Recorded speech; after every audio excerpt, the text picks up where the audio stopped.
Bismillahirrahmanirrahim. Assalamualaikum warahmatullahi wabarakatuh. Alhamdulillahi rabbil alamin.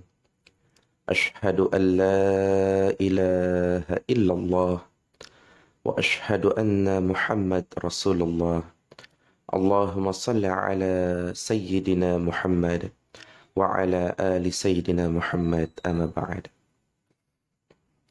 Tuan-tuan dimanapun, puan-puan dan tuan-tuan yang mulia dimanapun berada, insya Allah kami selalu doakan mudah-mudahan tuan-tuan dan puan-puan yang mulia selalu dalam keadaan rahayu dan sejahtera, baik di dunia maupun di akhirat. Amin ya Rabbil Alamin. Insya Allah untuk video hari ini kami akan sedikit mengupas tentang bab toharoh, ya. Banyaknya pertanyaan daripada tuan-tuan dan puan-puan yang mulia yang berkaitan tentang spiritual, yang berkaitan tentang supranatural, yang berkaitan tentang thariqah, yang berkaitan tentang hakikat, ma'rifat, dan lain sebagainya. Namun kami juga diberikan kritik dan saran, Kang Sukma, mohon supaya istilahnya dikuatkan juga terkait masalah kajian-kajian fikih, terutama ibadah-ibadah yang khos, yaitu ibadah-ibadah yang khusus, seperti sholat, zakat, puasa, dan haji. Maka atas nasihat yang sangat mulia tersebut, insya Allah kami juga akan membahas hal-hal yang demikian. Tuan-tuan dan puan-puan yang mulia, ibadah itu dibagi menjadi dua, ya. Jadi ibadah itu dibagi menjadi dua. Yang pertama disebut dengan ibadah yang khusus, yang khos. Yang kedua disebut dengan ibadah yang am atau yang umum, ya. Ibadah yang khusus itu seperti ibadah sholat, zakat, puasa, haji, ya. Adapun ibadah yang umum itu seperti sodakoh, ya, infak, dan lain sebagainya. Tuan-tuan dan puan-puan yang mulia, tentu kita semua sudah tahu bahwa sholat itu adalah suatu perkara yang wajib. Bahkan sholat adalah tiangnya agama, ya. Adapun sholat ini memiliki beberapa syarat sebelum dikerjakan. Salah satunya adalah suci. Suci dari hadas besar dan hadas kecil. Maka kita akan mulai dengan pembahasan bab bersuci, yaitu bab toharoh. Di dalam bab toharoh itu ada beberapa pasal, namun untuk saat ini kita akan fokuskan ke bab air. Baik. Tuan-tuan dan puan-puan yang mulia, tata cara bersuci itu ada 4, ya. Tata cara bersuci di dalam hukum syara itu ada 4. Ada yang disebut wudhu, ada yang disebut mandi, ada yang disebut dengan tayammum, ada yang disebut dengan istinja atau menghilangkan najis. Jadi tata cara bersuci itu ada 4. Pertama wudhu, kedua mandi, ketiga tayamum, keempat istinja, ya. Adapun alat bersuci, ya. Jadi tadi tata cara bersuci. Sekarang alat bersuci. Alat untuk bersuci itu ada 3. Yang pertama air, ya. Jadi alat yang bersuci yang pertama bisa menggunakan air, bisa menggunakan debu, dan bisa menggunakan sesuatu yang menyerap, ya. Sesuatu yang menyerap namun tidak terhormat, ya. Kan kalau baju, kalau sejadah, kalau roti itu kan dia menyerap, tapi lebih lazim untuk dipakai, lebih lazim untuk dimakan. Jadi sesuatu yang menyerap itu bisa seperti tisu, ya. Jadi alat bersuci itu ada 3, ada air, ada debu, dan ada sesuatu yang menyerap, ya. Itu seperti tisu seperti ini, ya. Nah, itu alat bersuci. Jadi cara bersuci ada 4, alatnya ada 3. Sekarang kita masuk ke pembahasan alat yang pertama di dalam bersuci. Alat yang pertama di dalam bersuci itu disebut dengan air, ya. Jadi tuan-tuan sudah tahu air, ya. Air ini memiliki 4 bagian dan 7 macam, ya. Jadi air itu memiliki 4 bagian dan 7 macam. Ya, 7 macam, ya. Macam-macam air, ya. Ini tak perlu dihafal, yang penting dipahami, ya. Yang penting dipahami, tak perlu dihafal. Macam-macam air itu ada 7. Yang pertama, air hujan. Yang kedua, air laut. Yang ketiga, air sungai. Yang keempat, air sumur.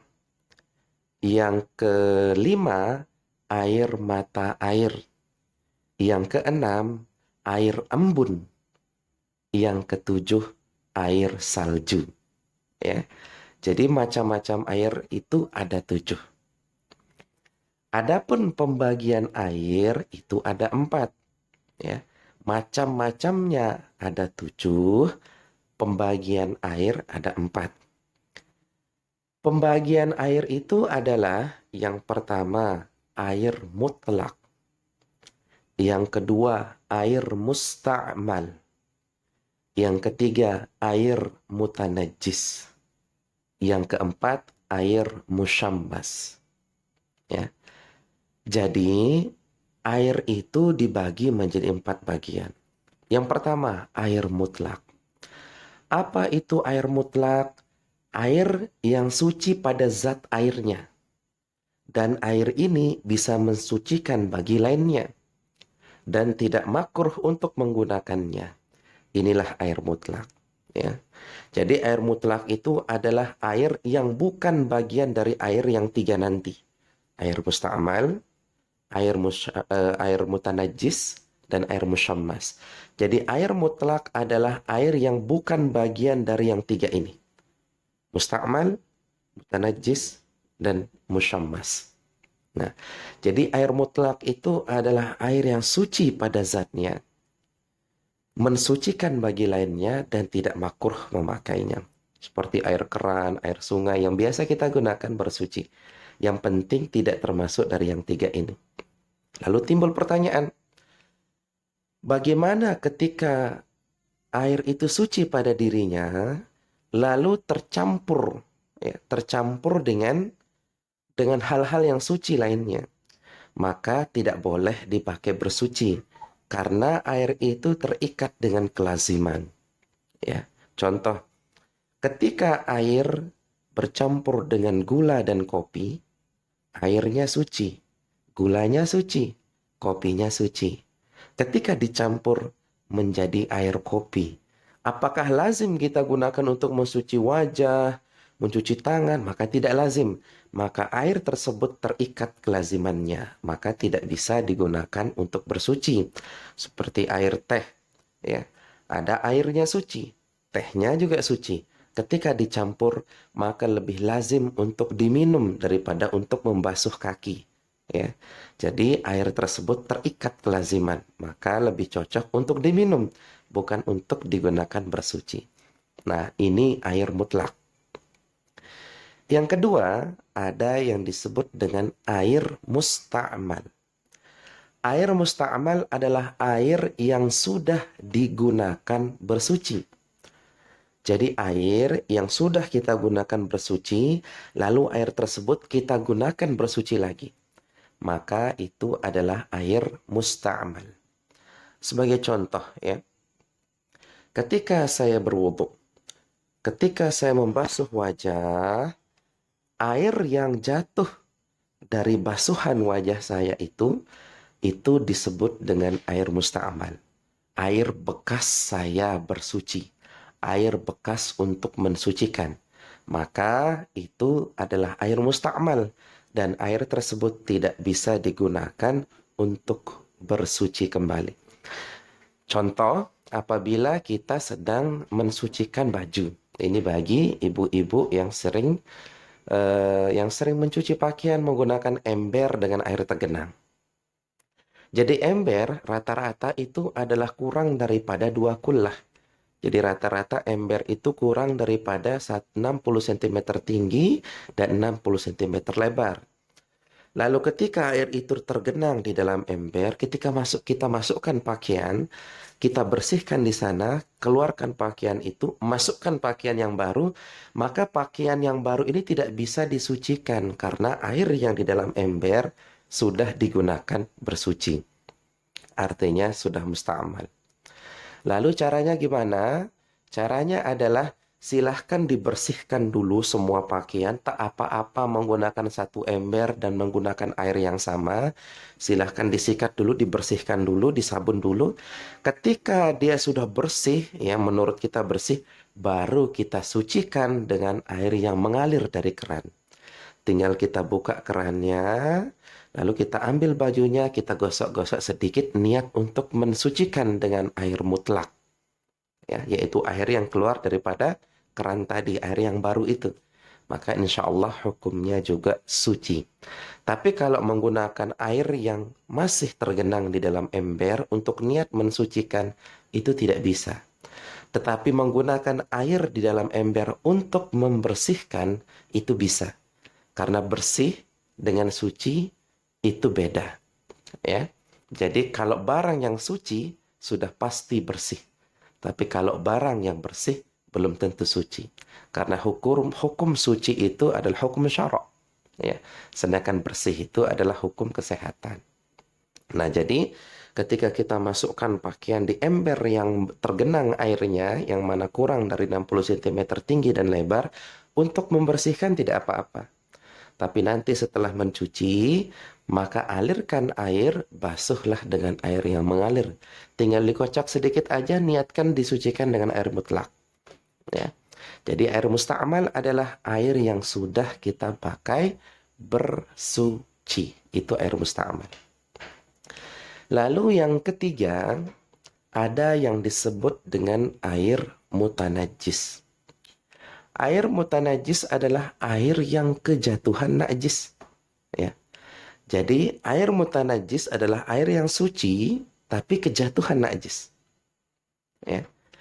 Nah, jadi air mutanajis ini ada 2 tipe.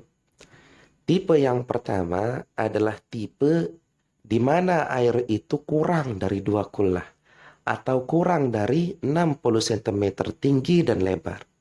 Jadi kalau kita punya bak mandi, lalu bak mandi itu kita ukur-ukur kurang dari 2 kullah, yaitu 60 cm tinggi dan 60 cm lebarnya.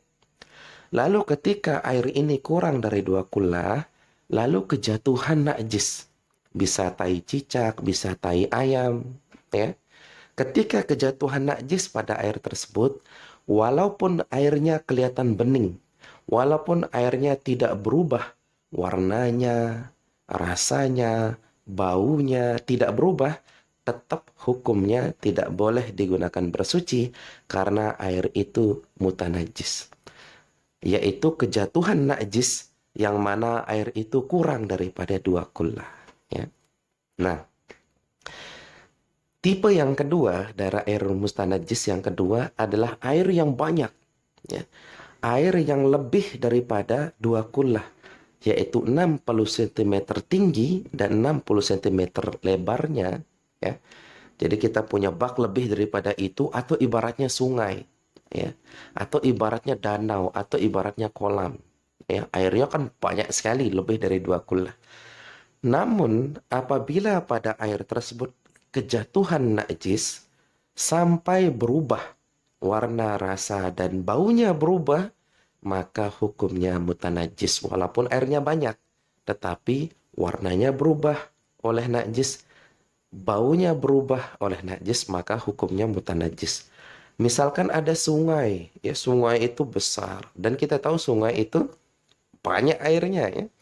Tapi dari depan kejatuhan najis 10.000 ton tai sapi. sehingga sungai itu berubah menjadi warna hijau.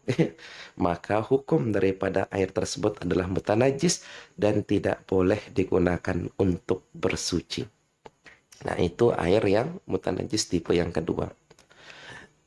Yang keempat adalah air musyammas. Ya.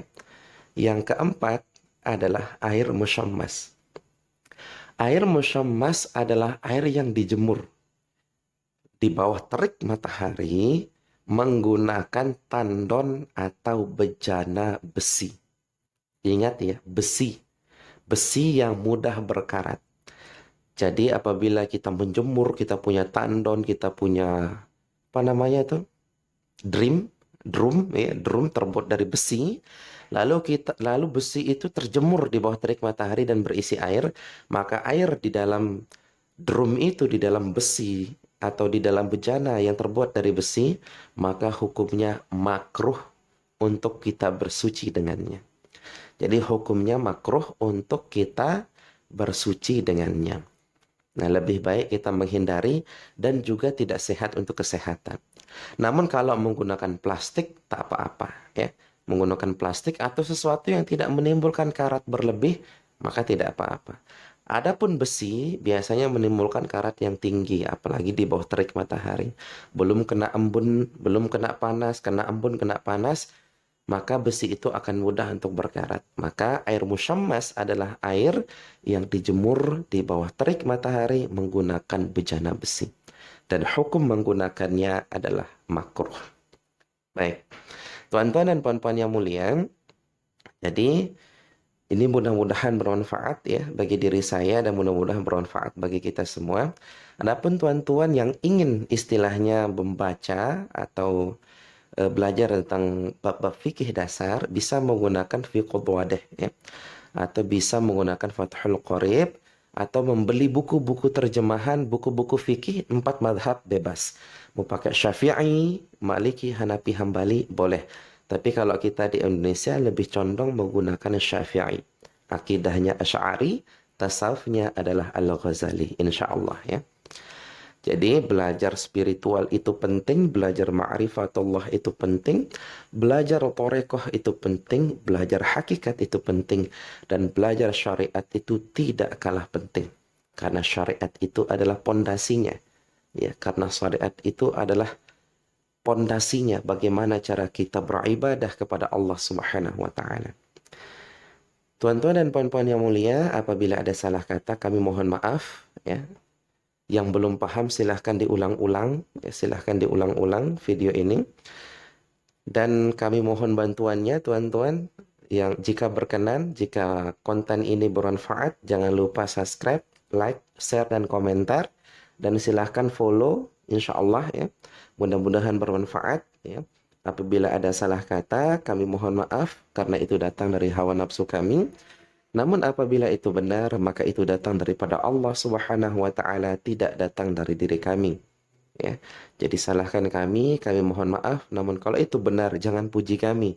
Pujilah Allah Subhanahu wa taala karena kami adalah manusia yang hina tanpa pertolongan Allah Subhanahu wa taala. Akhirul kalam, assalamualaikum warahmatullahi wabarakatuh. Wallahu a'lam bishawab.